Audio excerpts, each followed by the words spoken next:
Massive protests have erupted in Puerto Rico, but why are people in the U.S. territory so angry? Well, let's break it down. The demonstrations began about a week ago when investigative journalists released nearly 900 pages of a group chat between the governor of Puerto Rico and some of his closest aides. There were offensive comments targeting women, homosexuals, and even Hurricane Maria victims. They even took swipes at the island's most famous star, Ricky Martin.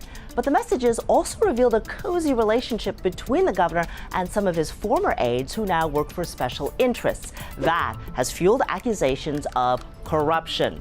So, for the average Puerto Rican who has been dealing with extreme poverty because of financial mismanagement and Hurricane Maria, this became the last straw. And that is why hundreds of thousands of them are now taking to the streets demanding that the governor resign. With the Why, I'm Sherman Chow for H-Town Rush.